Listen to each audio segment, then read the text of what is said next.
Tonight, let's continue the debate. Mike Lombardi joins me to talk about replay and some ridiculous coaching moves. Sean Green on whether Jalen Hurts might be off his game. Justin Bruni has your Week 4 fantasy breakouts. And ESPN insider John Keim on Eagles Commanders. That's all right now on This Week in Pro Football. It's time for This Week in Pro Football. A deep dive into the key issues and marquee matchups in the National Football League. For the next 60 minutes, we invite you to sit back or lean in with host Pat Callahan as we preview the week's Eagles matchup, big games, breaking stories, and all news NFL. It's This Week in Pro Football, right now on JAKIB Media Sports. Hello, everyone. Pat Callahan joining you for week number 4 of This Week in Pro Football, the National Football League here on JAKIB Sports. Thank you very much for tuning in tonight. Please give me a follow on X, formerly known as Twitter, at TWIPFPat. You can follow the network at JAKIB Sports. A pretty decent NFL schedule for week number 4. Good Thursday night game. Tonight, the Green Bay Packers at the Detroit Lions. Should be a good game. We'll have to see. We're going to talk with Justin Bruni about some injured Packers, a couple of Packers, whether they come back tonight. Christian Watson and Aaron Jones. We'll be looking at that. And the week 4 slate includes the Philadelphia Eagles hosting the Washington Commanders. We will talk with John Keim, who covers the Commanders for ESPN. At the bottom, actually the top of the next hour, we'll talk to John, welcome him to the program. Mike Lombardi, long-time NFL insider and with a guy who has worked for many NFL organizations, will be joining me in South Slot. And I want to talk to him about some week 3 events that I just think are ridiculous. And we'll ask him, and we'll go around the league with Mike too. And then the other usual suspects, Sean Green joining me to talk about some props and some lines for week 4, and Justin Bruni will talk some fantasy with me at the bottom of the hour. So please stick with me for the whole hour and change as we get everybody ready for week 4 in the NFL. Let's look at the standings after week 3, Xander, if we might. And you can see here, look, the Eagles 3-0. I mean, I'm going to talk about this. I'm going to talk about this too with Mike. Hey, we're 3-0. You hear these rumblings about Jalen Hurts not looking too good and the Eagles are this. The Eagles are like, come on. They're 3-0, and there's no reason why they shouldn't end up at least 6-0 before Miami comes to town, and that's shaping up as a titanic Sunday night game. We'll see how the schedules play out. But I think the Birds are fine. I think they're fine. They are defeating the teams that are presented to them each week, and I don't see anything stopping them from continuing to do that, at least for the next 3 weeks. The Eagles playing Washington, then visiting the Rams out in Los Angeles. That'll be an Eagle home game. And then at the Aaron Rodgers-less New York Jets. And if Zach Wilson's the quarterback, the Eagles could do a drive-by, win that game. So Philadelphia, in my mind, looking good. The NFC South, I don't really care about. No one's going to come out of that division, make anything worthwhile in the playoffs. The North is going to be interesting. I'm shocked the Minnesota Vikings are 0-3. Very just shocked. And we're going to talk about that with Mike Lombardi as one of the reasons why they are 0-3. And in the West, San Francisco will dominate that division. The AFC, Miami is all the news, all the rage in the NFL is the Miami Dolphins at 3-0 after a destruction of the Denver Broncos last week, 70-20. You don't see many NFL games in which a team hangs a 50 spot on their opponent. Miami did that. They just destroyed Denver. Miami travels to Buffalo, a big AFC East game this week. NFC South is like the NFC South. The AFC North, you got 3 teams at 2-1, and the team that was the favorite at 1-2. Cincinnati won its first game because the Rams basically handed it to them, and I think the officials did to some extent too in that game. Bengals still not quite looking that good. And in the West, the Chiefs are 2-1, Kansas City, but they just demolished the Chicago Bears, and I'll believe it. Well, I'll believe it when I see it, when the Chiefs are not on top of that division. Okay, a quick look at the Week 4 schedule. We'll show you that, as I said, it's not a powerhouse schedule. Lions and Packers tonight. On Sunday, you have the first of those interminable London games, the Jacksonville Jaguars, or the NFL's designated London team. So the Jags will be out there against Atlanta. If you want to get up early, you can watch that game. I don't know.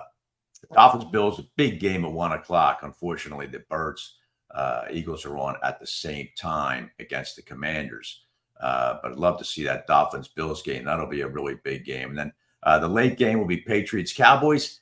And I think that could be an interesting game. Cowboys took a big step back last week against Arizona, a big step back. They basically didn't get off the plane.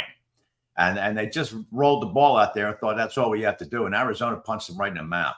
Dak Prescott did not respond. So all the accolades from Prescott in the new controlled passing game of the Cowboys kind of fell apart there against the Cardinals, who are a feisty team. Everyone just chalked up Arizona as wanting to cash their chips in for the number 1 pick. But the Cardinals, when those guys go out on the field, they want to win. They're not going to tank for anybody. So good on the Cardinals laying in on Dallas last week. The Sunday night game, Chiefs at the Jets, seemed like a good idea at the time, NBC. But now without Aaron Rodgers, that game, to me, does not shape up well at all. The Jets are going to have to make their mind up. And we'll talk to Gary Myers about this next week. The Jets have to make their mind up whether they're going to take a run this season or not. If they insist on playing Zach Wilson, the quarterback, they're not taking a run anywhere. But you have to see, you have to figure out what they're going to do. A lot of talk about Kirk Cousins maybe being on the block. But do you trade for a Cousins with Aaron Rodgers still in the wings possibly for next year? Jets have to make some decisions. But that locker room is going to start to be a problem for Robert Saleh if the Jets don't do anything to improve the quarterback position. I don't think Trevor Siemian is the answer. All right, listen. Thank you, Xander. I don't want to get off on a rant here, ladies and gentlemen, but a couple of things happened last week. And as I said, I'm going to talk to Mike Lombardi about it. But replay, to me, is broken. I think it's broken. Now, many of you not as old as I am don't remember. The replay started in an old AFC title game in the 80s. The Houston Oilers were at Pittsburgh, and Houston scored a touchdown. Mike Renfro caught a pass from Dan Passerini. If you remember those names, officials ruled him out of bounds. He was in bounds. And that was really the genesis of instant replay. But it was passed at the time as a way to correct egregious errors, not become a Zapruder film, which is what it's become now. And it manifested again Monday night. Tutu Atwell of the Rams on an end around scored a touchdown. He tiptoed down the sideline. He stayed in bounds. His heel did not come down out of bounds. He scored. Officials ruled it a touchdown. No, it goes to replay. All scoring plays do. And somehow New York overrules the officials, even though it appeared to everybody watching that he was in bounds. The Rams lose 4 points in a very, very low-scoring game, end up losing by 3. Similarly, the Cleveland Browns won in their game Sunday, but a play in that game, Deshaun Watson throws to Amari Cooper. Cooper catches the ball, clearly stays in bounds, sheds a tackle, and goes right down the field. They ruled him out of bounds. He was clearly in bounds. So replay somehow does not overturn that call. So my point here in bringing this up is that I think replay somehow has gotten broken here. It is being used to micromanage plays at the 42-yard line, whether a guy gained 2 yards or 2.5 yards. The game bogs down. Takes 3, 4, 5 minutes to decide. And I don't think that's what it was intended for. It was intended to correct egregious errors. All scoring plays are reviewed, so be it. That's fine. But as far as plays up and down the field in between the 10-yard lines, I think replay has just become abusive. And I think it needs to be much more concise in how it is done. And certainly, there's no excuse. The whole purpose of replay is to either confirm that which is right or fix that which is wrong. You can't have replay unfixing that which was right, which is what I think has certainly happened Monday night. Now, the other thing I want to bring up is just some ridiculous coaching decisions, and it speaks to Xander. If you can bring that up, it speaks to I wonder if analytics is just taking over and just softening the minds of coaches. As you know, these coaching staffs right now, there's 22 coaches on the staff. There's no excuse for what we saw last Sunday. Josh McDaniel, the coach of the Vegas Raiders. The Raiders are down 5 points to the Steelers on Sunday night. They get inside the Pittsburgh 10-yard line. This is after they've already kicked a field goal, which I thought was kind of silly, and a ridiculous penalty, leverage penalty called against Pittsburgh. The Raiders get a first down, move inside the 10, bogged down again, 4th and goal. He kicks a field goal inside of 3 minutes with 3 timeouts left. Absolutely ridiculous. You go for it on 4th down there. If you don't get it, the Steelers are inside their 10. You have 3 timeouts left. You're above the 2-minute warning. You still need a touchdown. You need to score anyway. Just a ridiculous decision by Josh McDaniel. Similarly, in the Chargers-Vikings game Sunday, 2 unbelievable decisions. The Chargers are up 4. Brandon Staley, you see him on the right there, on 4th and 1 from his own 24-yard line, goes for it. I was certain, watching the game on Red Zone, that he was simply going to try to draw the Vikings offside. He actually hands the ball off to the fullback. He is smashed, and the Vikings take over down 4 with a chance to win the game inside of 2 minutes.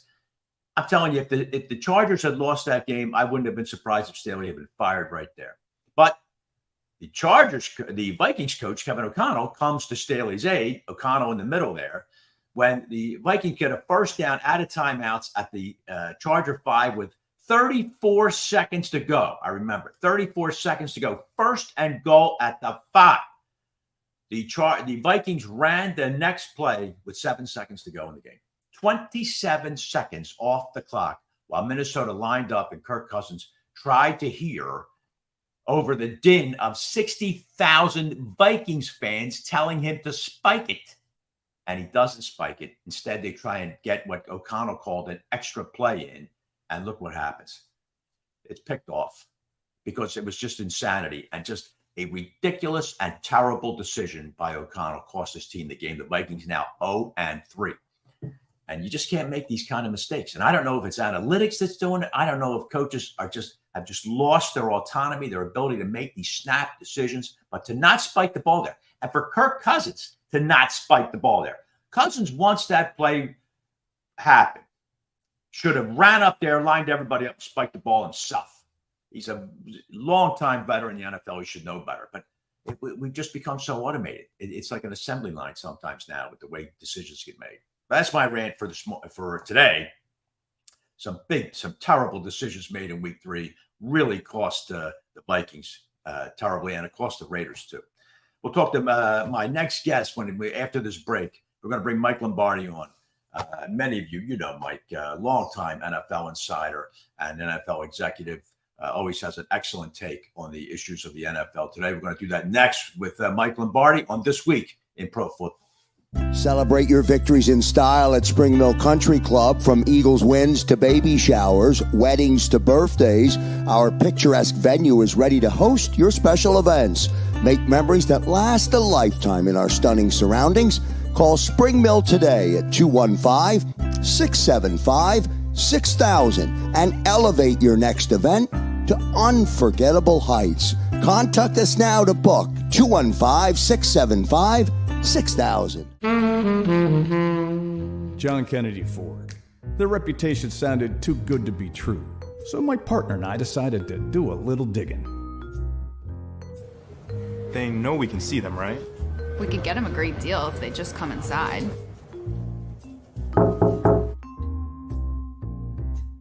They made us. Run! Uncovering a better car buying experience is easy at John Kennedy Ford. Enjoy your ride.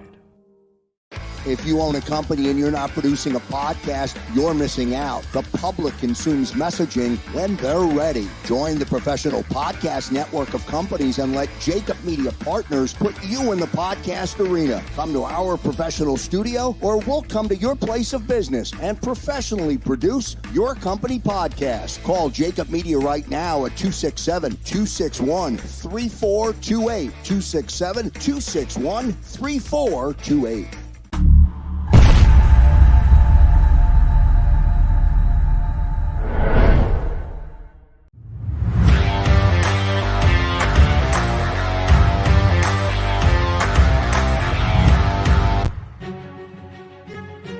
back to This Week in Pro Football. Pat Callahan joining you here week 4 of the National Football League on JAKIB Sports.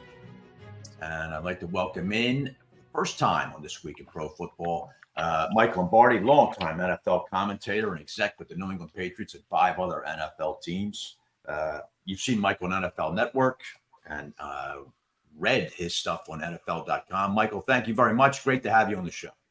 Thank you, Pat. Appreciate you having me. Thank you. All right, Mike, let me start right in here. I don't know if you caught that little Dennis Miller limitation I was just doing there about replay.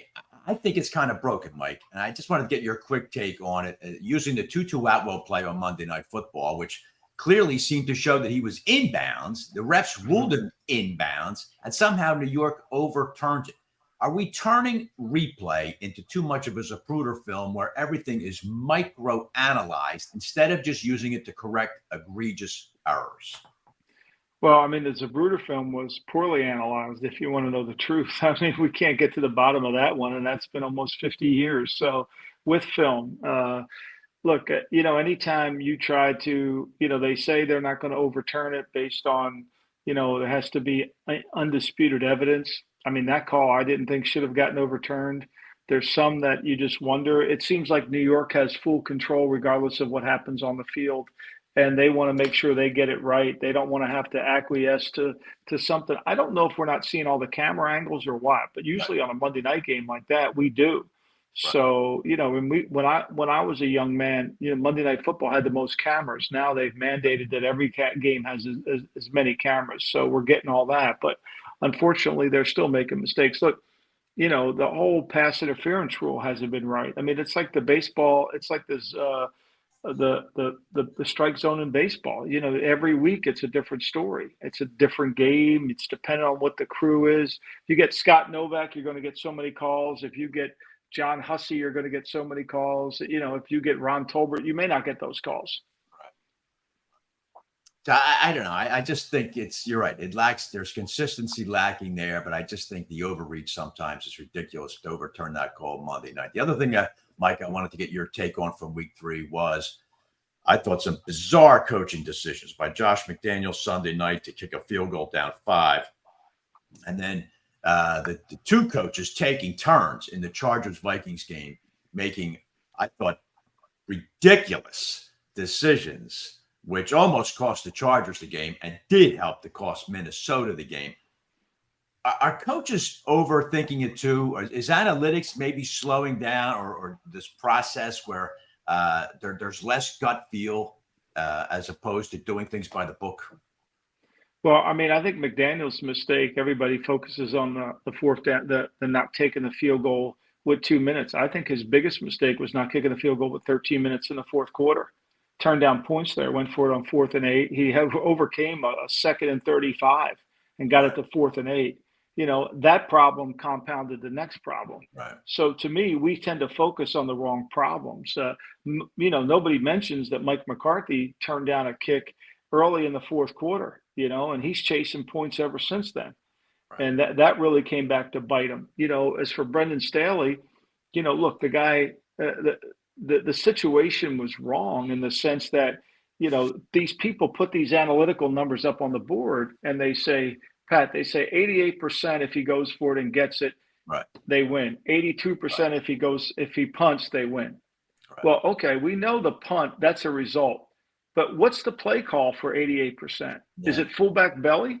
Yeah. Because they only had 7 incomplete passes the entire day. So, and the Minnesota Vikings only touched the ball 3 times. So we don't have applied analytics. That's the problem. Like, what's the play call? What's the play? All these people that say Justin Fields isn't in the right offense. Okay, tell me what offense he should be in. You call plays for him. Right. Okay? Right. You tell me how to call plays for Zach Wilson. We had some guy on the Worldwide Leader today saying it's not Zach Wilson's fault because he played quarterback in the NFL. He doesn't know what he's looking at. Right. I mean, he doesn't have any idea what he's looking at. And because he played the position, he thinks he has credibility. Well, if you can't see what you're seeing, tell me what offense you want to run. Tell me what play call you want me to run. They say if you get an 11 personnel, that you should, that's what you need to throw the football. But if your right tackle can't block, found this on the web for they say if the right tackle can't block, then you got real problems. Yeah, You and can't that was throw the evident ball. Monday night. The same that exact thing was I'm not evident sure I Monday understand. night when Matt Stafford was getting crushed by Trey Hendrickson because his left tackle couldn't block anybody. So And that was the backup left tackle, Right, and I that's know, when the game fell apart. Yeah. And so that's the Rams' problem. They have no Right. depth in their line. They That's lose one guy, it's over. I know.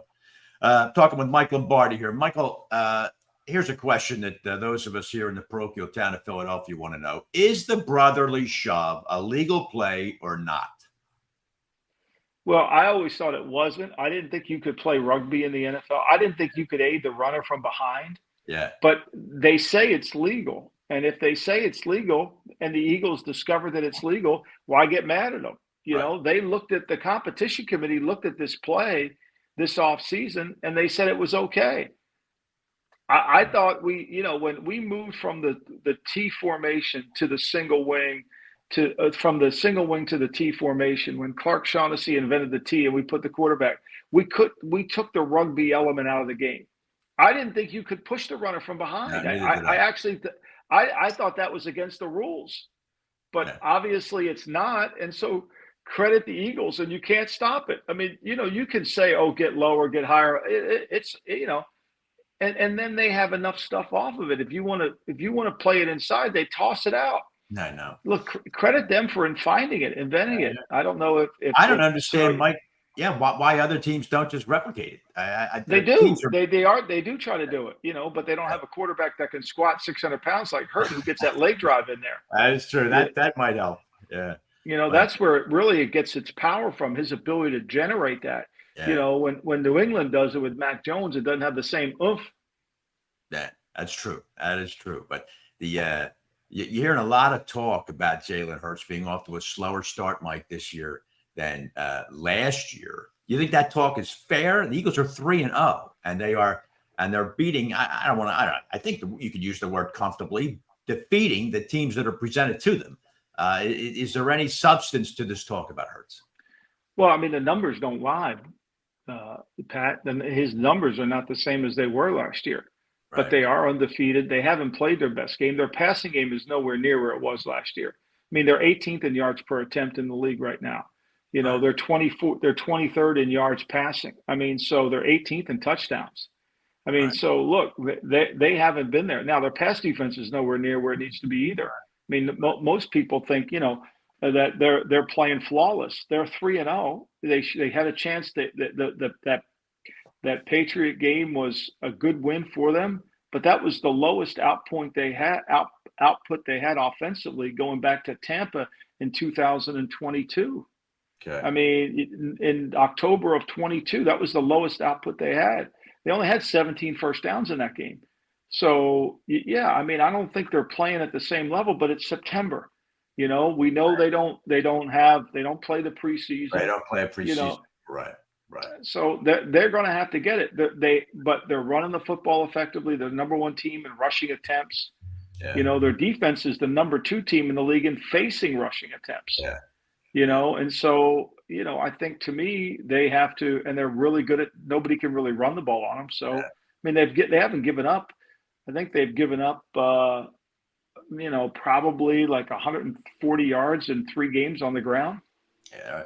They're a tough team, Mike. I'm not pushing any kind of panic button on Jalen Hurts right now. We'll see. I mean, the Eagles got to get pushed into a corner first. They really haven't been yet this season. Michael. Well, I mean, look, the schedule's pretty. They got Washington at home. Right. Then they go on the road to the Rams. They come back against the Jets. And then they'll go play a really good team at home against Miami. Right. Mike, talk of the Eagles' opponent this Sunday is the Washington Commanders. A lot of good feeling in Washington until Buffalo arrived and put a number on them. To quote Dennis Green, is Washington who we thought they were in terms of being the number 4 team in the NFC East?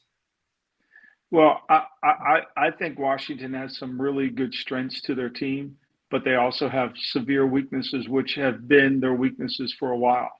I mean, even last year in the game they beat Philly in, I mean, Philly got one of their touchdowns on a strip sack. Their left tackle Leno isn't a very good left tackle. Their right tackle Andrew Wiley, they signed from the Chiefs. He got beat last week. They gave up 9 sacks last week.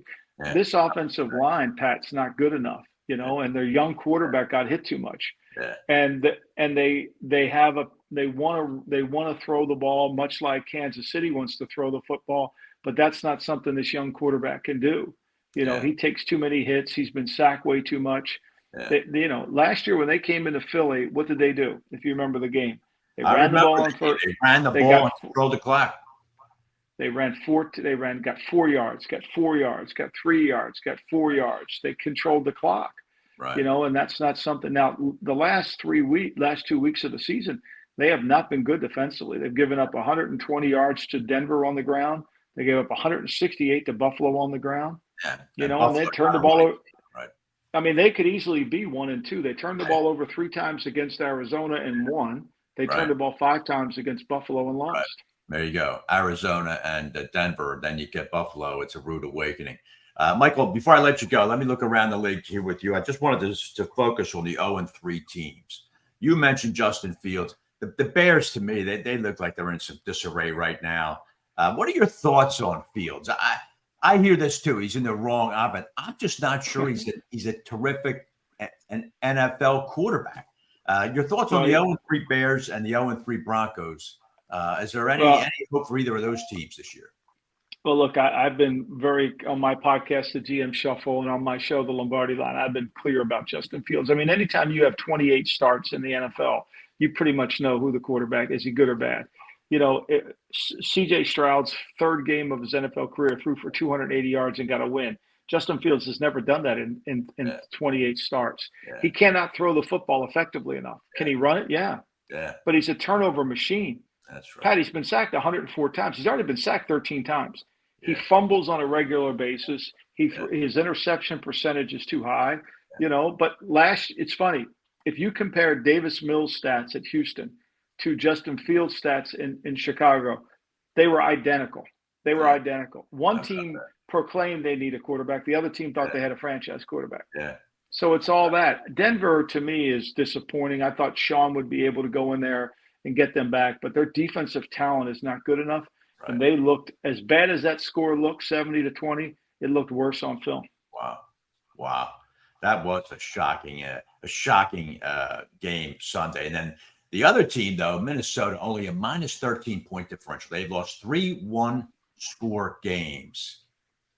Is there hope yet? And that's a tepid division, I would say, Mike, unless you think differently. But I think that Minnesota can claw their way back. Can they do it? Yeah, I think they can. I mean, look, if I said to you, who's had more yards passing, Tua or Kirk Cousins, who would you say? Well, you would say Tua, but I think it's Kirk. It is Kirk. I mean, they've had 7 fumbles already, Pat. You can't turn the ball over like that. And they've had 6 turnovers in the red zone. You can't turn the ball over like that. So if they straighten that out, they're not great on defense, but if they can straighten that out and not give the game away, their offense is prolific. I mean, Jefferson's great. Jefferson is great. Yeah. That's right. That's a team I think still might be heard from, Michael. But listen, Michael, I want to thank you very much. Please mention again the podcast and the show you got. Where can people find Mike Lombardi every week for the NFL? You can find me on the VSiN DraftKings Network. It's the Lombardi Line. It's Monday through Friday, 1 to 3. On weekends, we're 10 to 12. And my podcast is the GM Shuffle, and my new book is called Football Done Right. It's out wherever you get books, wherever you buy your books. It's about the history of the NFL, top 10 coaches, how the coaching tree started, and of course the top 100 players. I want to tell you too that Sal Powell, who's a regular on this show, he told me, he ordered me to get that book. He says it's an excellent book, and I will certainly do that. And Michael, I want to thank you for taking the time tonight. It was a great conversation, and I look forward to having you back again before the season's over. All right. Thank you, Pat. Appreciate you. All right. Thanks very much. The great Mike Lombardi joining me for what I thought was a very interesting discussion around the NFL and about Jalen Hurts and about the Washington Commanders. We'll explore that game much further.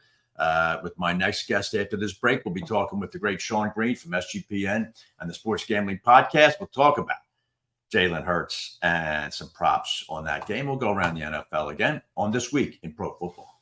Discover the essence of true community banking with First Bank, your trusted partner across eastern Pennsylvania and New Jersey. Their network of branches brings you convenient access to dedicated personal bankers who understand your unique needs. At First Bank, you're not just a customer, you're a valued member of the community. But that's not all. They are excited to join forces with another pillar of the community banking world in Eastern Pennsylvania, Malvern Bank. Their team of professionals will fit seamlessly into First Bank's culture of dedication and understanding your financial aspirations to fuel your success. With a deep-rooted commitment to Eastern Pennsylvania, Malvern Bank stands as a testament to community values and unwavering support. Experience the difference of real relationships and dedicated personal bankers. Connect with any member of the team today at our Westchester office, conveniently located at 849 Paoli Pike, or you can call them directly at 484-881-3800. First Bank is an equal opportunity lender and member FDIC. At Whistler Pearlstein LLP, we assemble the most effective team to handle all of your legal needs. There are players and pretenders, but our hustle and heart set us apart. In practice now for over 75 years, we're proud to be one of the most prominent full-service law firms in the Philadelphia region. We offer 17 different areas of practice, including business, corporate, and tax education law, real estate, zoning, and land development, municipal law, and litigation.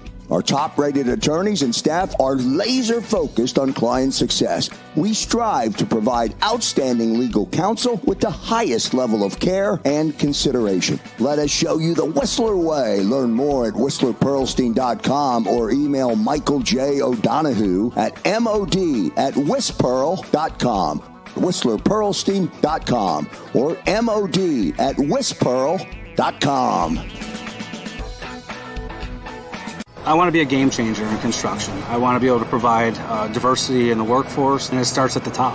I started Rodriguez Construction Group in 2013 with 2 employees, and we're 85 strong today. M&T has been a great partner since day one, providing us the access, the opportunity, the funding to be able to continue our growth. We can change the community in a positive way, one person at a time, one job at a time, and one family at a time. I think M&T Bank is very committed to the community, just like us.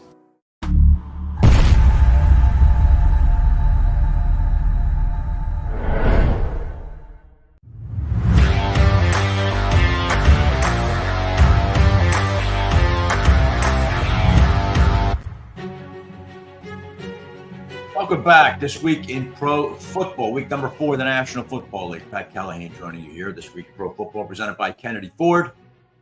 And I'd love to welcome in my next guest, the indomitable one from the left coast. That would be the great Sean Green from the Sports Gambling Podcast. Sean, how you doing?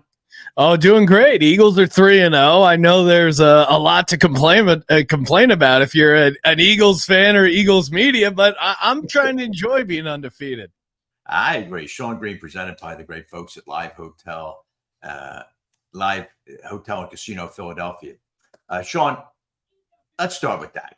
I was talking with Mike Lombardi just a few minutes ago about Jalen Hurts. You hear some rumblings, you know how Philadelphia is, the football town, and then we're kind of dissecting. Well, Jalen Hurts doesn't look that good. He doesn't look like the guy last year. His passing stats, yeah, they're certainly more pedestrian, 68%.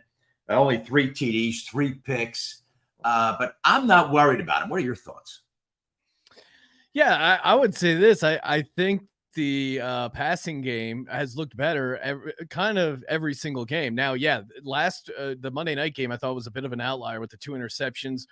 One was a miscommunication with the receiver, and the other was, they intercepted it, but it was I like him throwing that ball. You could maybe argue Devonta Smith maybe make a little better play on the ball, but taking the deep shot to a guy who goes up and makes a ton of catches, I'm fine with that. So right. I like the aggressiveness. I think the numbers are going to come, maybe even this upcoming game against the Commanders. So maybe he's a hair slow running, and I don't know if that's maybe the ankles bothering him or he's just being a little more careful with taking shots, but at the end of the day, he's getting the job done. I mean, I know there's been some moments like, oh, what's going on here? The offense looks a little out of sync, but overall, they felt very much in control of every one of these games.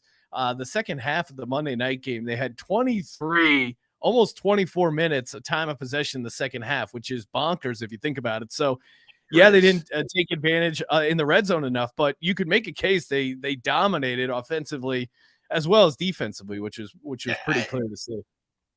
Averaging 186 yards per game rushing. It doesn't need to be Jalen Hurts rushing. Yeah. If you're piling up 186 yards a game and he's not doing much rushing, well, why would you possibly risk having him? That's what you want. Yeah, you don't want him taking shots. You gave him all that money. I agree wholeheartedly. I think Hurts is going to be fine. I believe he's just a bona fide, to me, NFL quarterback. The guy's studious. He works hard. He obviously keeps himself in great shape. Yeah. Last year was a magical season for him, but I think with Hurts at the helm, they keep him healthy. The Eagles are going to be heard from deep into January. So let's look, Sean, at some overreactions here, if I might. Is Miami a powerhouse? Yes or no? Oh, let's see. Powerhouse. I'll say yes for now. I think, what they're doing. I mean, the scheme they're running, they're not letting Tua get hit, right? Only 1 sack so far this season. And so he hasn't had to rely on his judo skills. He learned judo in the offseason to help him fall better and safer. Hasn't had to rely on that. And they're cruising right now. So yeah, when the weather gets a little cold, when that defense gets truly tested, then we'll know like if they're a championship caliber team. But right now, in September, in October for these games, I think, they're a tough team to go against for sure. I thought the purpose of learning judo was to not fall at all. To be able to throw guys. I'm just waiting for a pass rusher to try and strip sack him and him to like grab him and judo toss him over, a little hip toss. Yeah. Well, that game against Denver was unbelievable. I don't know. I heard you jumped on the. Is it true you jumped on the under that game, Sean? I'll be honest. No. It was funny though. In our fantasy league, I ended up winning my fantasy game mostly because of Raheem Mostert. But like the big mistake I made was having Devin Achan on my bench. Like I should have played both Miami running backs. That's right. It was. Why wouldn't you play both Dolphins? I know that. That's crazy. That's crazy. A lot of problems certainly a lot of problems in Denver. Now, I heard on a podcast, I was watching a little bit of your podcast. You're talking about the Jacksonville Jaguars. Now, you were pro Jacksonville, but I was going to ask you, I mean, they clearly looked terrible last week. Are the Jags going to get this right, or perhaps did we overprice Jacksonville? Yeah, so I guess let me break this down because I was under on the Jags. Like I had Tennessee as a surprise team to win that division. Now they're kind of, whatever, they're hanging around as well. They're 1-2. They haven't looked amazing. But I was certainly down on the Jags. I was under on their win total. However, I do like this spot for the Jacksonville Jaguars, and it's less to me about the Jags and more about fading the Atlanta Falcons. Okay. Falcons offense is really one-dimensional, and Desmond Ridder is really a home and road quarterback. He was undefeated in his time in college, and so far in the pros in a few games when he's at home. On the road, he's a completely different guy. You have a young, inexperienced quarterback going to London with this Jags team coming off a loss. I do think Doug Peterson is a solid coach, and I think he will have them up. I do think the passing game is due to click.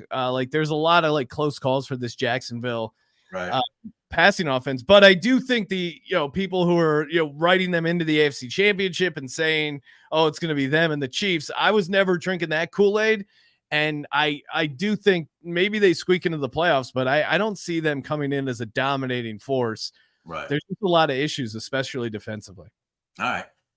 Sean Green, I wanted to ask you to one other game that interested me was Minnesota 3.5-point favorite at Carolina. Now, I think that's a psychology play here. The Vikings, as I mentioned to Mike Lombardi, are only minus 13-point differerential. And they gave the game away when Brandon Staley handed them that game Sunday. They managed to hand it back. I was sitting with my buddy who was a Chargers fan, and he just kept yelling, Brandon Staley's trying to lose his job. He's trying. Yeah. And he might have lost it, Sean. He may have lost it had the Vikings not had an absolute brain freeze. I've never seen anything like that. They let 27 seconds run off the clock when 60,000 Viking fans were screaming to spike it. I know Cousins they were and yelling O'Connell too couldn't loud. figure that out. Kirk Yeah, Cousins I know. couldn't hear. I know you saw. Oh my God! Just what a way to lose a game. But anyway, Minnesota, a 3.5-point favorite there. This has got to be a get right game for them. How do you see it? Yeah, I mean, also if you look at, it's also a fate of the Panthers, right? Because the Panthers are incredibly banged up. Shaq Thompson, J.C. Horn, a lot of their really good defensive players are going to be out in this game. And it's hilarious because the Vikings were the kings of winning one-score games, and they were 13-4 with a negative point differential. Now it's the exact opposite. They just keep losing these one-score games. They're having all these bad turnovers in inopportune times. They have no fumble luck. Basically, every sort of stat where last year, hey, they got super lucky, they're getting unlucky. I think this is a slight break for them. I'm with you. I would take the Vikings here. I think, and also it sounds like Bryce Young is going to play. Yeah. And to me, he doesn't look ready yet. Now, if Andy Dalton was playing, I think I could be talked into them a little bit more, but either way, I'm on the Vikings laying the points. I'd say the same. I was going to say the same thing to you right now. I think that Carolina clearly would be a better team with Andy Dalton at quarterback, but I mean, I think you're trying to build something there. I guess you throw the kid out there. All right, let's get the Eagles. Let's get the Eagles commander, Sean. Eagles 6.5. Is that number a little light to you? Philadelphia, you'd think maybe they'd be at least a touchdown over a team coming off a 37-3 pasting. I mean, I don't know. Maybe you're looking at the look ahead line, but yeah, most places have it at 8.5. I'm sorry. I read 6.5. You're right. It is 8.5. Yeah. I mean, I'm on the Eagles here. You could talk yourself into the Commanders because, we have this trend on the Sports Gambling Podcast where if a team underperforms the spread by 21 points the previous week and they're getting points, which the Commanders are doing, that you should autoplay it. It's like one of those historic 60% trends. Right. It is a division game. The Eagles have had trouble with the Commanders. I mean, Jalen Hurts 21-1 in the regular season as a starter his last 22 games. For everyone who wants to give him crap, the only loss was against the Commanders in that Philly. Monday night game. I know, but that was the game where Washington just ran the ball. Yeah. And just ran like 4 yards a carry, as Mike Lombardi was saying, and then managed to win the game that way. I don't know if I see a repeat of that. That's a stout front the Eagles have. I'm with you because they're leading the league in rush defense, only allowing 48 yards per game. Jordan Davis, big man from Georgia, who had kind of a quiet rookie year. He's had a breakout year. Jalen Carter has looked amazing. He's looked like the defensive rookie of the year. Yeah. Sam Howell had a bit of a meltdown game last game, 4 turnovers. 4 picks. Other than that, he did really good against Buffalo. Sean, that was a disaster. Are there any props in this Eagles game that caught your eye, Eagles Commanders? Yeah, well, just so I'm on record, every single Eagles game until the line changes to like minus 200, Jalen Hurts anytime touchdown. It's free money. I know. You said it last week. You're exactly right. That's that's. And I'm gonna play it every game. And 17 games. Even if you go 11-6, 10-7, you're getting a profit there. So always bank that one. The other guy I like on the Eagles offense to have a game, Devonta Smith, his over-under receiving yards is 58.5. He's had 4 games against the Commanders, over 300 yards receiving. He's had a couple like massive games as well against the Commanders. I think he has a nice game here. He's I mean, the guy, it's such just an awesome opportunity to have him as your number 2 receiver. I think he could have a really big game. And then there's a fun one here. Commanders to lose a fumble is plus 130. So the Eagles defense has been really good so far. You saw Jalen Carter on that play Monday night punch out the ball. They've been really ball hawking lately. I think they get one at least, and that's so plus 130. So I like that. And then Devonta Smith over receiving yards. All right. Excellent. I guess it's time. AJ Brown got his last week. So I guess they all do now. That's right. So, all right. Sean Green, where does everybody find you? Where do they find all these podcasts and the excellent work that you guys do in the NFL? Yeah, just wherever you listen to your podcasts, type in Sports Gambling Podcast. We'll be there. You can go to sportsgamblingpodcast.com or type SGPN in the App Store. And then, we're on VSiN every Friday night, 9 o'clock Pacific. If you're up late night looking for some gambling picks live from Vegas. So check that out as well. All right, I want you to stay with and make sure you tune us in here because I got your colleague Justin Bruni coming on. He talked me through the Joe Mixon touchdown last week, so I got to see what else Justin might have for me this week. I'll hit him with a couple other guys from my team, see if he can help me out there. But Sean, thank you very much, pal. We'll talk to you next week. All right, take it easy. Yeah, he knows his stuff. All right. Thanks very much to Sean Green. Justin Bruni will be joining me after this break. We're going to talk about some week 4 fantasy breakout guys. There's a few guys that just have been dormant up till now. I'm going to ask Justin if they're due for a breakout. We'll do that next on This Week in Pro Football. If you own a company and you're not producing a podcast, you're missing out. The public consumes messaging when they're ready. Join the professional podcast network of companies and let JAKIB Media Partners put you in the podcast arena. Come to our professional studio or we'll come to your place of business and professionally produce your company podcast. Call JAKIB Media right now at 267-261-3428. 267-261-3428. John Kennedy Ford. Their reputation sounded too good to be true, so my partner and I decided to do a little digging. They know we can see them, right? We could get them a great deal if they just come inside.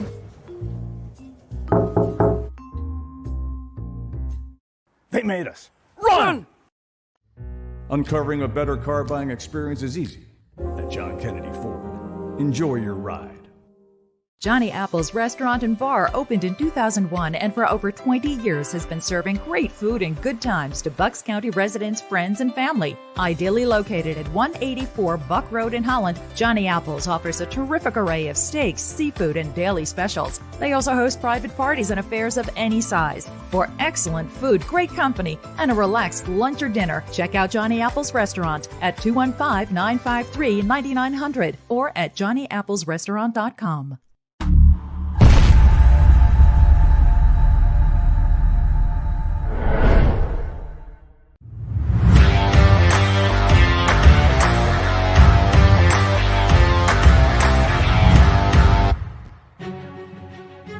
Welcome back. This Week in Pro Football presented by Kennedy Ford. At Callahan joining you here. Don't forget, give me a follow on X at TWIPF And you can follow the network at JAKIB Sports. Welcome in here, Justin Bruni from SGPN at SGPN Justin on X. Justin, how you doing? Doing good. Good evening and happy Thursday, sir. Yes. It's another NFL week is upon us, Justin. As you will, I know you're looking forward now, knowing that the next 13 weeks you have to help get me over this finish line. No problem. That's what I'm here for. I don't know. You're going to regret that at some point, believe me. But I was just looking at that Monday night game, thinking, will someone throw Joe Mixon over the goal line? Because the Bengals, their pass to run rate, I think they passed Justin 12 times for every time they hand Joe Mixon the ball. I don't know. It's a weak offensive line. I mean, that group is still not strong. So I get it, and I could see why. I think we were about at halftime, right? I think when you tweeted that out, get Joe Mixon in the end zone. Like I said, you just get him in the scoring territory, and that's his domain. You know what I mean? Especially with how bad the passing offense has been for the Bengals. Like, that's why when you said that, I'm like, now they get in close. Like, I mean, I want Burrow and Chase to finish in close, but I just knew that was going to be Mixon's territory, with especially how slow the passing game's been coming along here. The Rams secondary is not NFL ready. Joe Burrow looked better, but he still looked to me, Justin, like he's not quite there yet. What were your thoughts on him?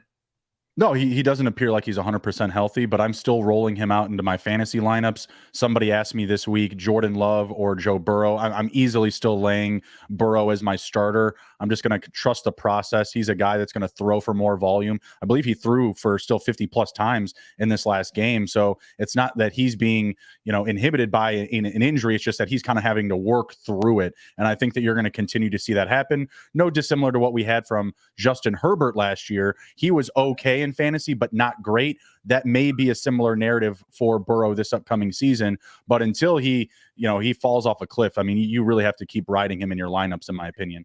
All right. Well, then, Justin, there's two other quarterbacks I wanted to ask you about. One who's coming under a tremendous amount of scrutiny in Chicago, and another who should be, except that no one really cares what goes on in Jacksonville. But let's start with Justin Fields, who I think Justin, he got out over his skis. He had that 1 month last year when he was just electric in fantasy. And he also won a couple of games for the Bears. And I just think everybody now has just crystallized that's Justin Fields. I'm not sure Justin Fields is a bona fide NFL quarterback. What are your thoughts on him as a quarterback, and do you stick with him in fantasy? As a Bears fan, I really, really hope that I'm wrong in saying this, but no, he does not look like an NFL-ready quarterback. It looks like we're going to be a top 5 pick next year, and not just because of him, but just because of how bad our defense has been. Calling a spade, I do think that he has not been put in the best situations, and I still firmly believe that Luke Getsy's play calling is not terrific. I mean, that month that you talked about last year, it was all about designed runs. It was all about getting him out into space, creating some easier throws, and simplifying the play calling for him. And albeit he had no receivers, right? So there's no excuses now. Now that they went out and got DJ Moore, they traded for Chase Claypool, they still bring back Darnell Mooney. There's nowhere to hide. You have to produce. This offense is supposed to be a better passing offense this year, and it's clearly not. I will say that I am starting him this week. He's playing the Denver Broncos.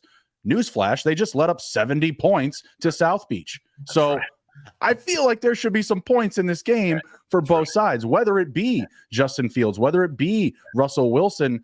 Both defenses have allowed the most points in the NFL, number 1 and 2 through 3 weeks. So, yeah, you can write him out this week, but I think this is the tipping point. Like, if Fields can't go out there and get you, a solid production, dare I even say, pass over 200 yards, I think he's riding the pine pony for the rest of your fantasy season.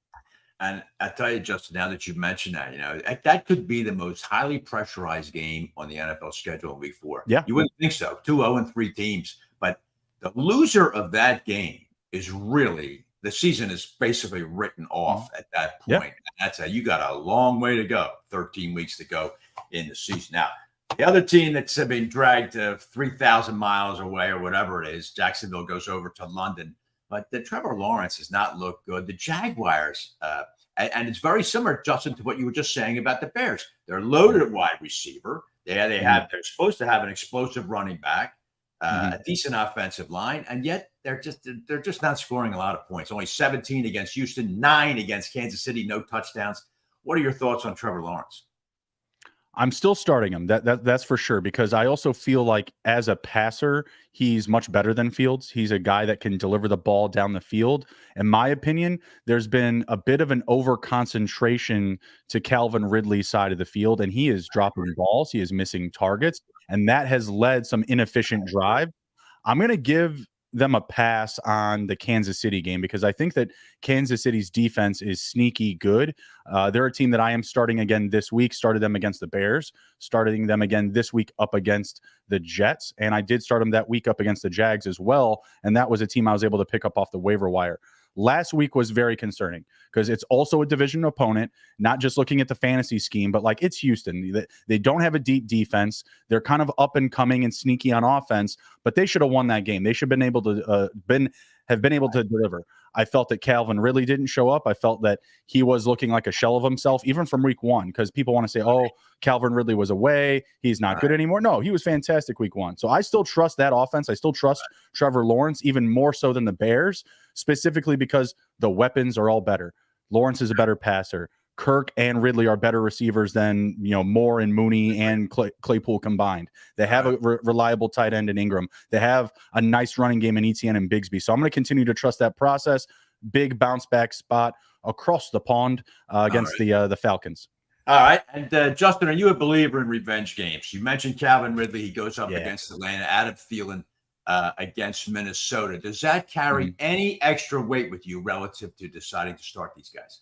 It does not, but it definitely gets me excited. I like this week. No, you should not be sitting Thielen. And it's not because it's a revenge game. It's because the Minnesota Vikings rank 30th for stopping receivers in fantasy points. Like they rank either whatever you want to look at, second most or second worst trying to defend receivers in fantasy. So that's the reason why you want to start him. I'm a little bit more timid about Thielen, even with the revenge narrative here, because it looks like Bryce Young is probably going to be under center. Right. Yeah, right. And Andy Dalton and Adam Thielen look like two peas in a pod. Like taking Andy Dalton off the field after that performance is, it's a little sickening to me. Going over to Calvin Ridley, 1,000%. He's going to find the end zone. He may only have one catch this weekend, but he is going to find pay dirt. Book that.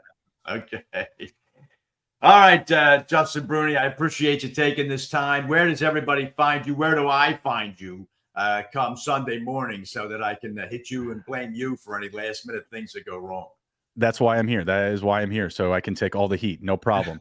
I like to stay in the kitchen at SGPNJB on the X, on the Twitter machine. And you can check us out on Sunday mornings on YouTube. The Fantasy Football Lounge is open for all. That starts off at 11 a.m. Eastern time. Just search SGPN Fantasy Football. And if you miss out, we have our Starter Sit show out already that I recorded last night. Just find us on Spotify. Okay. All right. I'm going to find that Starter Sit show. And thank you very much, Justin, for joining me. We'll talk to you next week. All right. Sounds good, sir. All right. Justin Bruni there from SGPN joining me talking the 17 or whatever, 13, 14 week grind of fantasy football and trying to, if you have a team like mine made up of I have a good team, but I lack superstars. I lack the guys you're just going to roll out there every single week. I'm making too many weekly decisions, and we all know how that turns out when you sit a guy and then you just sit there and cringe as you watch Red Zone and you see that guy spiking the ball. But that's the way. All right, listen, when we get back here, I'm going to welcome in John Keim to the show. John is the NFL insider, the ESPN insider for the Washington Commanders. And it'll be John's initial foray into This Week in Pro Football. We look forward to talking to him about this Sunday's Eagles-Commanders game. We'll do that next on This Week in Pro Football, presented by Kennedy Ford. Concrete Cutting Systems Incorporated, the concrete cutting specialists in Philadelphia and Pittsburgh.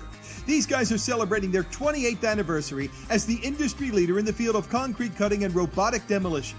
Any type of concrete cutting or drilling, concrete demolition or interior excavating, call the specialists. Concrete Cutting Systems. They're the only full union concrete cutting company based in Philadelphia. Call the guys today at 215-533-0652. The website is concretecuttingsystems.net. Let's go Eagles. Evolution Energy Partners has helped hundreds of businesses save millions of dollars on their energy spend. They offer electricity and gas procurement strategies, efficiency audits and engineering and financing solutions, as well as online utility bill management. To learn how your business can save, visit www.evolutionep.com or contact Chuck Herschella at 610-329-8288. Evolution Energy Partners, energy solutions to improve your bottom line.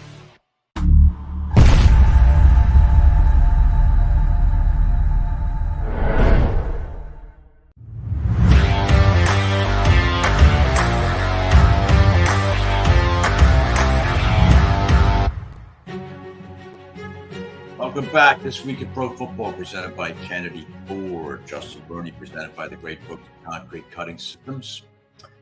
And let's bring out this gentleman who was presented by M&T Bank, his initial foray into This Week in Pro Football, and that's the great John Keim, ESPN insider for the Washington Commanders, a guy who's covered Washington football for 25 years, host of the John Keim Report. John, how you doing? You got me. I'm doing all right. How are you, Pat? All right. It's great to have you on, John, and appreciate you taking the time here. And the Commanders coming in, John, to Philadelphia, where they had tremendous success last year, yes. And the only team to defeat Jalen Hurts in the regular season. They're coming in, though, John, off a rather rough outing Sunday at home against the Buffalo Bills. Was this a game? Now, I mean, perhaps I was too harsh when I referred to it as a get-in-your-lane game for Washington, but was it a bit of a reality check after wins over Arizona and Denver? A little bit, yes, because it was obviously very ugly. There's no way you can't sugarcoat this one and say, well, now the defense did better than the numbers indicate because there's only 16-0 going into the fourth quarter. The offense, though, didn't do anything. I think where the reality check was for Sam Howell, who has done well. He's started 4 games now, and 3 he's done a solid job. And I think this was a reminder that where he still has to get to, because, in a couple of those first couple of games, there are a couple of decisions he'd make with the ball that maybe panned out better, or interceptions that weren't made, or they could overcome them because it wasn't quite the same opponent. But in this game, it's like you really have to, had he been able to, I think there are a couple plays they could have made early where it's like, it's a different game. Not that they win, but it's a different game based on his decision-making. And so I think the reality is, like, they have a young quarterback, and this is part of what you go through. That's the reality check here, is that, this kid wasn't going to come in and be Tom Brady right away. Right. It's funny, though, John, you mentioned that because look how the NFL, everybody's lionizing Brock Purdy, 7th-round pick for the 49ers. Not much talk about Sam Howell, who was a 5th-round pick out of North Carolina. Right. Now, he's coming in. He's got to be, John, a little shell-shocked here. 9 sacks, 4 picks against Buffalo. Tell me your thoughts on Howell. Can he be the answer to what has been a long quarterback issue in Washington?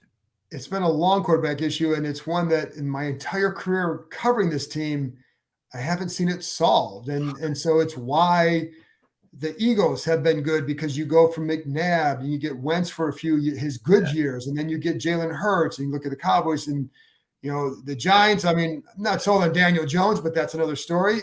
But for this team, can he be the guy? I think he can be a solid NFL quarterback.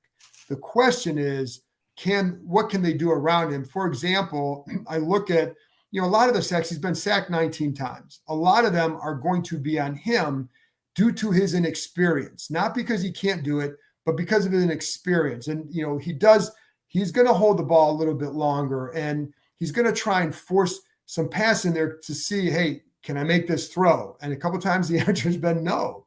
A couple of times it's been yes, and they've been some really, really good throws. So you see the flashes of positive, and you see the arm strength. The couple of things that I know about him, Pat, is that one of the things they love about him is that his demeanor doesn't change. And it goes back to his North Carolina days, and when he was a really good quarterback for the Tar Heels.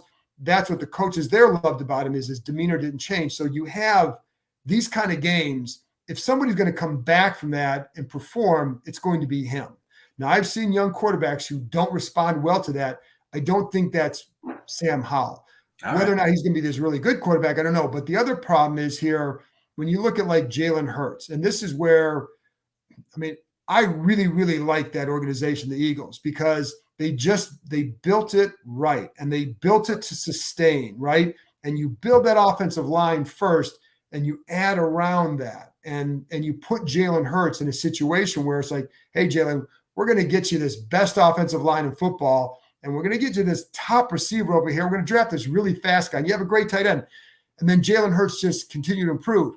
That's the thing that will Washington be able to do that with the line, because they have talent around him. But will that line be at the point where he can get that extra half second that he needs right now to perform? All right. The Commanders, John, are, let's face it, the most anonymous team in the NFC East. Philadelphia's coming off a Super Bowl. New York's in New York. Dallas, what the hell? And dominate everything. And then there's the Commanders. A lot of football people don't know much about this team. Now, coming in here, they're 2-1, John, off, like I said, those 2 early season wins. How important is it for Washington that they at least compete in this game? I mean, psychologically, is it important for them to at least come out of here saying, we can play with these guys? It's important to come out and respond to a really bad game, regardless of who they were playing this week. It's very, very important. Not only there's been a lot of excitement around the franchise this offseason because of the ownership change. And there's finally, fans have been embracing them again in a way that they haven't for a few years because of their disdain for Dan Snyder. So you have all those positive vibes, and you go out and you win your first 2, and then the first, this big game at home, you lay a big egg. All right. So how do you respond to that? That's been the whole mantra this week for them is how do you respond? How do you respond? I mean, Eric Bieniemy, Ron Rivera, all the coaches are saying the same thing. And the players believe that too. It's also for the fan base. Like you want to start building on the momentum. You have to come out in this game and be competitive, if nothing else. Like obviously they want to win, but from a fan base perspective, I think like you can't come out and get skunked again. You can't do that. And they have a game at home against the Bears 4 days later. Right. So that, that would be another big one just because you have to win that game. But they have to play well. Sam Howell has to show that last week was really bad. It's just a bad game, not who I am. And I think, John, the Commanders, assuming now they're 8.5 point dog playing on the road, assuming that the Eagles hold serve here, Washington could still be 2-2. Their next three, Chicago, Atlanta, and the New York Giants, they could still be, they could feel good about themselves if they stand toe to toe with Philadelphia, I think, on Sunday. Now, John, I wanted to ask you, remember last year, the Monday night game, Washington played an almost perfect game of football, running the ball, controlling the clock. As I mentioned, the only loss Jalen Hurts has, a regular season loss anyway. Is there any way, are the Commanders going to try and replicate that? And how do they stop a team that's averaging 186 yards a game on the ground?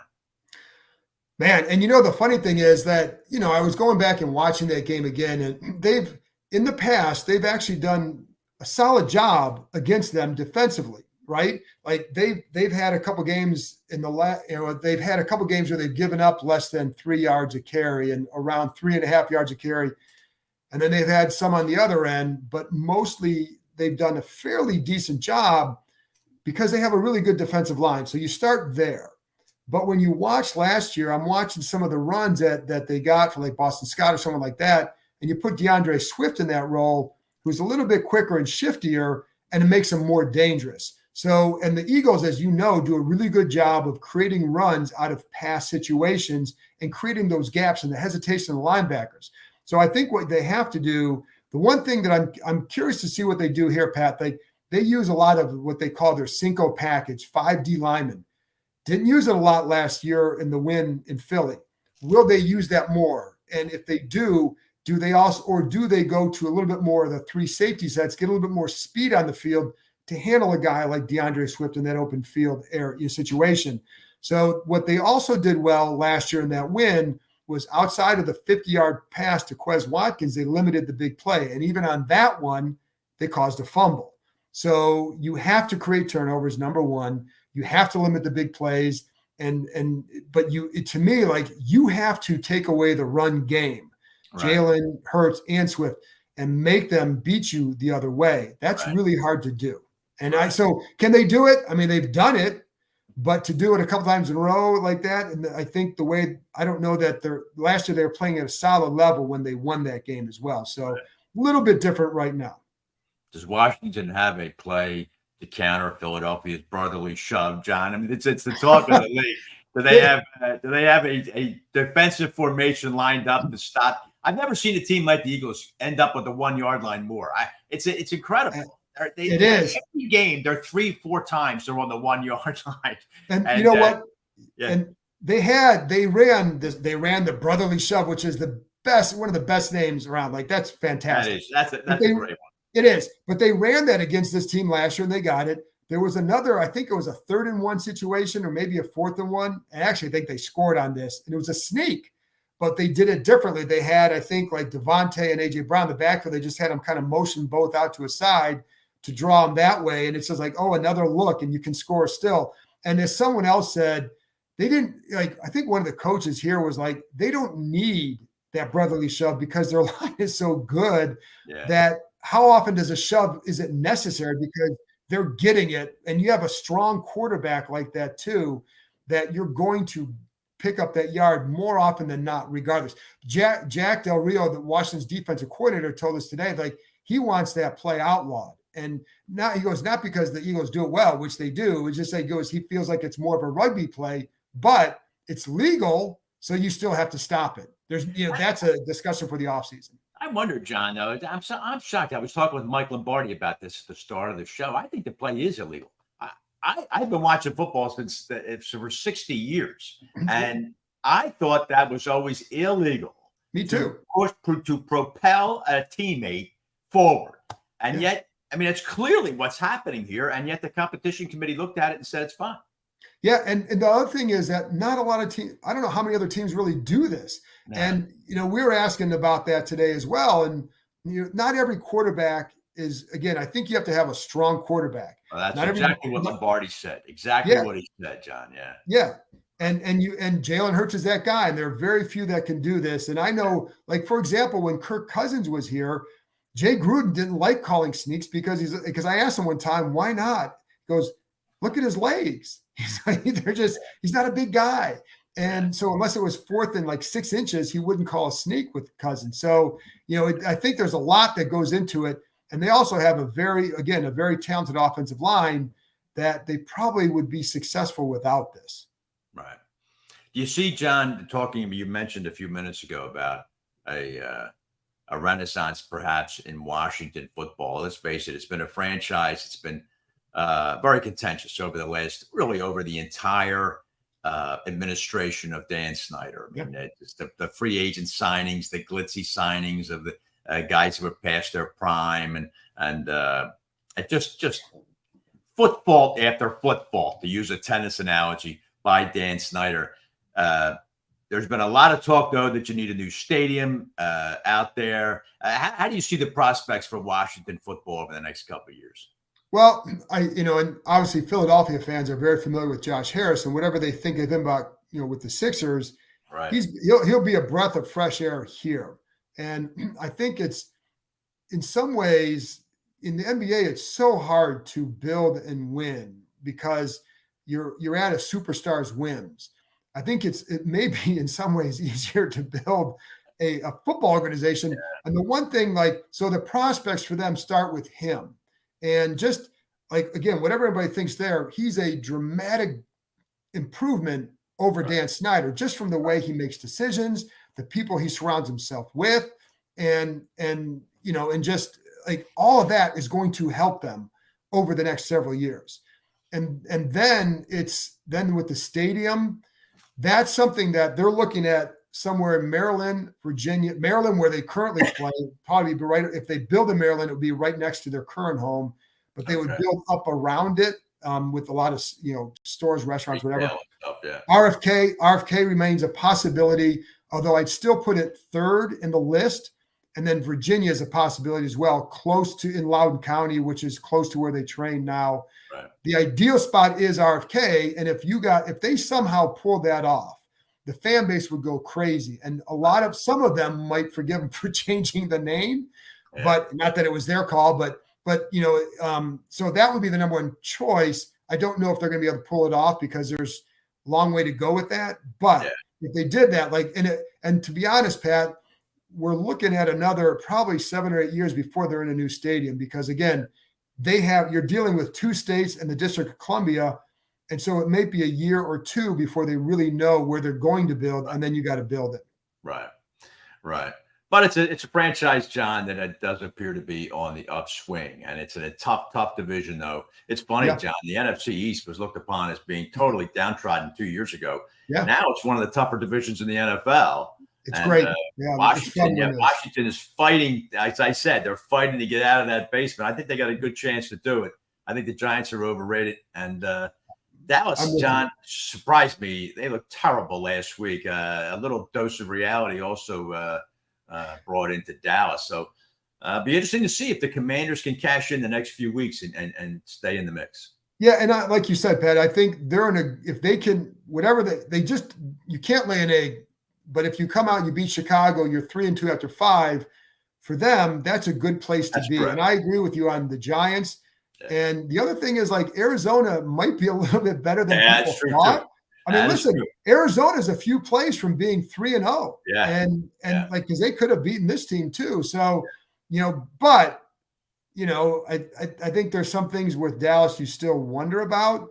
And the scary thing for me with Philadelphia is they changed both coordinators, and they've had some early season stumbles, and there's a real good chance they'll be 4-0. Yeah. So, like, if you're not getting them early in the year, I think it's going to be a real hard to get them late in the year. Yeah, that's fair.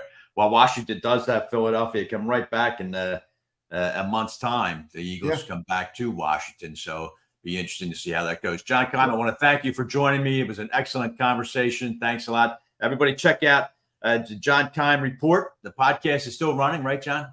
Yes, it is. Had a former Washington tight end today, Logan Paulson, on talking about Washington's protection issues. So if you want to learn about that, and then I have some keys to the game that I'll put up on Friday and Saturday. Where do they find the podcast? Wherever. Anywhere where you can get Apple or Spotify. You can find us on YouTube as well as part of Ampire Media, AMPIRE. They can go on there and find the video version if that's what you like. All right. John Keim, thank you very much. I look forward to talking to you in a month's time when the Eagles travel south to Washington. All right. Thanks very much. Really enjoyed it, Pat. Thanks for having me on. All right. Great John Keim, ESPN Insider. It's a great Twitter follow, too. Very thorough, long time covering the Redskins / Commanders for the last 25 years. All right. Look, that'll do it for week 4 this week in pro football. Philadelphia, as I said, they got Washington, and the Eagles are already 3-0. They have Washington, the Rams, the Jets the next 3 weeks. I would be amazed if the Eagles aren't 6-0. They might slip in there somewhere, but I don't see it. Unless the Jets pull off a big trade for a quarterback. I see the Eagles 6-0 going into that Miami game. I think the Dolphins could very well be 5-1. And wouldn't that be a big Sunday nighter when Miami comes to Philadelphia? Let's not look too far ahead, like Sal Powell always says. It's this week in pro football, presented by Kennedy Ford. Thank you very much to Xander for producing. Thanks very much to all my guests for joining me this week. And we look forward to coming back, talking to you week 5 of This Week in Pro Football.